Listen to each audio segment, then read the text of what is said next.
안녕하세요. 저는 카이스트에서 면역학을 가르치고 연구하는 신의철입니다. 오늘은 미래의 신종 바이러스가 온다면 어떻게 될까? 이런 얘기를 좀 말씀 나누려고 합니다. 2년 넘게 이제 겪은 코로나19 바이러스가 끝으로 가고 있다는 느낌이 있습니다. 진짜 완전히 바이러스가 사라진다는 건 아니고요. 우리가 결국 아주 경증 질환으로 이제 같이 살아가는 그런 질환을 가고 있는 것 같다. 이런 말씀인데요. 이렇게 코로나19가 끝으로 가고 있는 것 같으니까 이제 미래에 대한 얘기를 해보자는 건데요. 결국은 지금 현재로부터 미래에 대한 교훈을 얻어야 되는데 전편에서도 말씀드렸지만은 이제 이 오미크론의 대유행이 지나고 나면 어떤 변이가 좀 더 올지 모르겠지만 변이가 오더라도 아마 이제 저희는 코로나19로부터 비교적 이제 자유로워지는 그런 시대를 맞이하게 될 거라고 저는 예상하고 있습니다. 그런데 이거 하나 정리하고 넘어갈게요. 여러분들 코로나에서 메르스 바이러스가 있었고요. 사르스가 있었고요. 이번 코로나19가 이제 영어로는 사르스코브2인데요. 이것들은 다 각각의 다른 바이러스입니다. 근데 분류학적으로 보면 이거 헷갈리시는 분들 계세요. 델타, 오미크론 이거는 뭐야? 이거는 코로나19, 그 사르스코브2 안에서 그 안에 변이종들입니다. 그러니까 그 안에 있는 것들입니다. 그러니까 되게 작은 변이들인 거죠. 그래서 메르스와 코로나19가 다른 것처럼 오미크론이라는 게 또 다른 신종이 이미 온 거 아니야? 아닙니다. 이거는 코로나19라는 신종 안에서의 작은 변화입니다. 그러니까 제가 오늘 말씀드리는 또 다른 신종 바이러스가 온다면이라는 얘기는 코로나19는 그게 델타건 오미크론이건 끝나고 다른 바이러스, 메르스 친척이건 뭐가 나와가지고 코로나 30 바이러스 이런 거 있을 수가 있겠죠. 그런 바이러스가 온다면 우리는 어떻게 해야 될 것인가? 사실은 이번 코로나19가 우리 인류한테는 어떤 재난이기도 했습니다만 굉장히 좋은 훈련이었습니다. 그러니까 무슨 얘기냐면은 영화들 같은 거 보면은 막 어떤 신종 감염병이 돌아가지고 인류가 멸망하고 막 전 세계에 생존하는 사람이 얼마 안 되는 이런 상황들 어떤 재난적 영화들 나오잖아요. 실제로 그런 일이 가능도 한 거거든요. 이론적으로는요.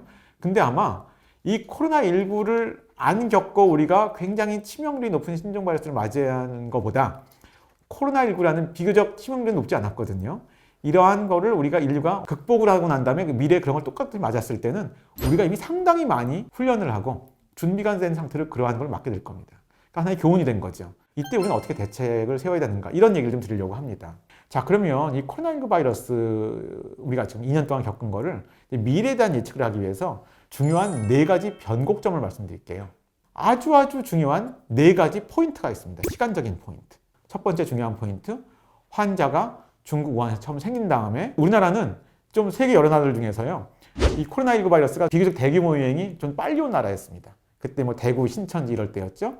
이때 어떻게 했습니까? 지금에 와서는 이게 세계적으로 다 퍼질 걸 안 거지만 그 당시에는 이게 세계적으로 퍼질 바이러스인지 아니면 중국이나 한국 정도만 퍼지다가 없어질 바이러스인지 알 수가 없었어요. 그 당시에는요. 그러니까 그 당시에는 정답이 뭡니까?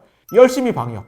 마치 제로 코로나 같은 식의 그런 방역이 사실은 논리적으로 합당하고 굉장히 옳은 시기였고요. 그렇지만 어땠습니까? 금방 세계로 전파가 됐죠. 그래서 WHO에서 이제 팬데믹 선언을 했고요. 이 변곡점은 우리가 이것을 그냥 소거시킬 수 있는 바이러스인가? 빨리 초기에 대처를 하면 없앨 수 있는 바이러스인가라는 희망을 좀 가졌다가 너무 전파력이 좋아서 금방 퍼지니까 그 꿈을 금방 접은 시기. 그게 바로 첫 번째 변곡점이 되겠습니다. 그러니까 2020년 3월쯤이 되겠죠. 자, 두 번째 변곡점은요. 그러다가 이제 세계로 많이 퍼졌습니다. 그러다가 백신이 생각보다 너무 빨리 개발이 됐어요. 그래서 제 기억에도 영국, 미국에서 가장 처음으로 코로나19 백신을 접종받은 사람들이 12월 1일에서 10일 사이였습니다. 이 유행이 시작된 지 1년이 채 안 된 시점이었습니다. 근데 이 코로나 백신의 임상시험 결과는요, 이미 한 10월, 11월에 나오기 시작했거든요. 그때 보면은 놀라울 정도였어요. 빨리 맞는 것도 좋았지만은 어땠습니까? 이 백신을 맞으면 안 맞은 사람 대비 백신 예방 효능이 mRNA 백신 같은 경우에는요, 95% 이렇게 나왔습니다. 좀 효과 안 좋은 아데노바이러스 벡터 백신 같은 경우도 60몇 %였죠. 놀라운 거였습니다. 자, 그럼 그때의 기대는 뭐였을까요? 그때가 이제 두 번째 변곡점인데요. 예방 효능이 95%다? 그러면 우리가 이론적으로 전 세계 인구를 다 맞추면 이 바이러스는 감염이 더 성립이 안 됩니다. 그러니까 어떻게 됩니까? 집단 면역이 성취가 돼가지고 바이러스가 이 사회에서 소거가 되는 거죠. 이렇게 아주 집단 면역의 희망을 가지게 되고 그러면서 많은 나라에서 백신을 서둘러 접종한 게 바로 두 번째 중요한 포인트였습니다. 그러니까 시간적으로 본다면 2020년 12월부터 우리나라로 친다면 2021년 상반기 정도까지 이 정도라고 볼 수가 있겠는데요. 세 번째 중요한 포인트에서 이 꿈이 깨집니다. 바로 변이주의 출현이었습니다. 변이주들도 알파, 베타, 감마 있었는데 가장 이제 메이저로 막 전 세계에 휩쓴 게 델타였죠. 그러니까 작년 한 여름 정도부터 델타가 뭐 여기저기서 이제 막 이제 득세를 했습니다. 그런데 처음에 어떤 그 바이러스 학자들은요, 이 코로나 바이러스는 변이주가 잘 안 생길 거라고 그랬었어요.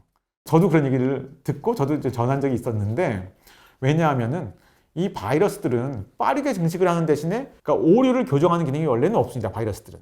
그렇기 때문에 돌연변이가 쉽게 생기는데, 코로나 바이러스는 이 RNA 바이러스치고 유일하게 자기의 오류를 교정하는 기능이 있어요.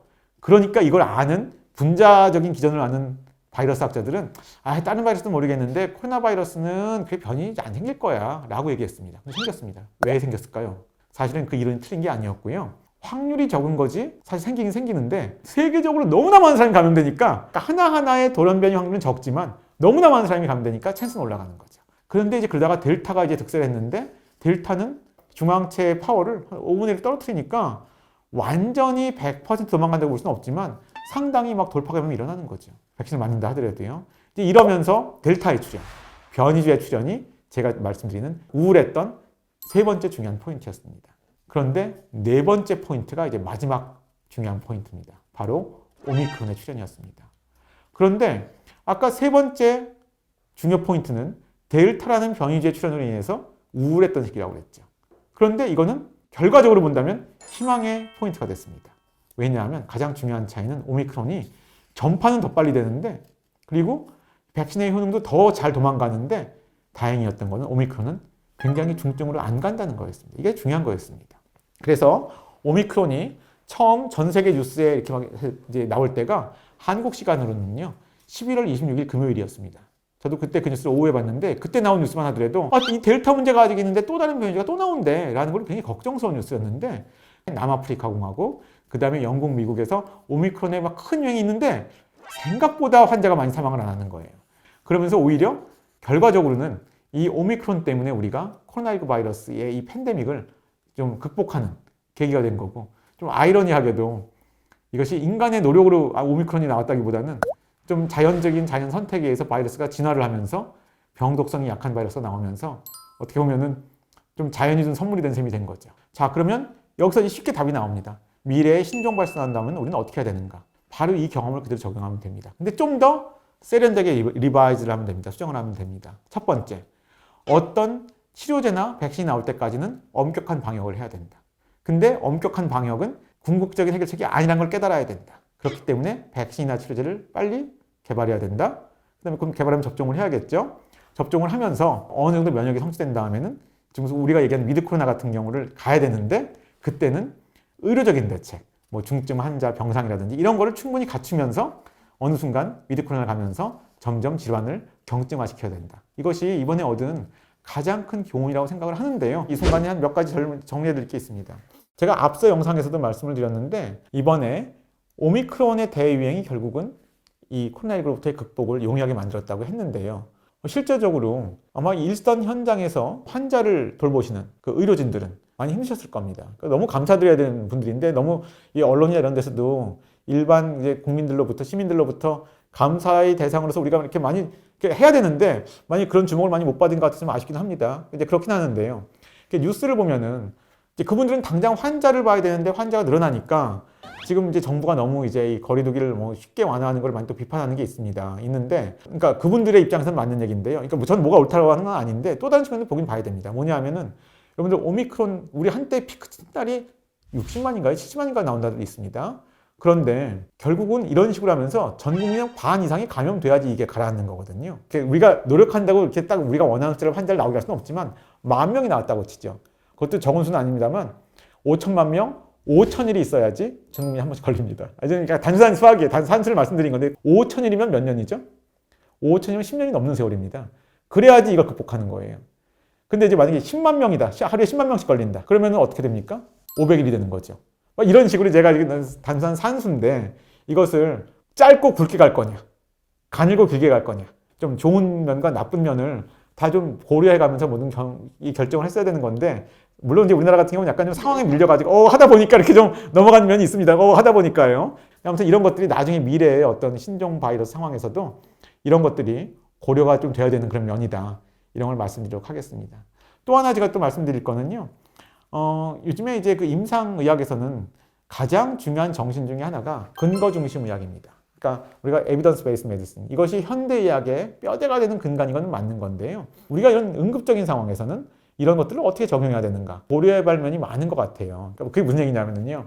이번 코로나19 같은 경우만 하더라도 그렇게 치명률이 높은 병은 아니었잖아요. 근데 제가 상상을 해볼게요. 만약에 어떤 신종 바이러스가 나왔는데 이게 걸리면 전염도 막 지금 코로나19 못지않게 되는데 감염된 사람 중에 절반이 사망한다고 가정을 해봅시다. 사회가 엄청 혼란스럽겠죠. 이거랑 뭐 유가 아니겠죠. 그럴 때 이 약은 이론적으로는 쓰면 환자가 나을 것 같은데 임상시험을 통과했다 그때 안 쓸까요? 저 같으면 쓸 겁니다. 그러니까 우리가 이제 이 코로나19는 그 정도는 아니었지만 우리가 어떤 이런 응급적인 상황에서는 어떤 식으로 할 것인가 이런 것들도 또 근거 중심 의학을 너무 철저하게 고수하다 보면은 어떤 또 안 좋은 일이 생길 수도 있어요. 그러니까 이걸 뭐 깨자는 건 아닌데 그 원칙을요. 이런 것들도 우리가 평소에 한번 좀 상상적인 거라도 뭐 토론을 한다든지 이런 걸 통해서 어떤 생각을 정비하는 것도 미래를 준비하는 중요한 한 축이 될 것이다. 이런 말씀을 드리면서 제 이야기를 마치도록 하겠습니다. 감사합니다.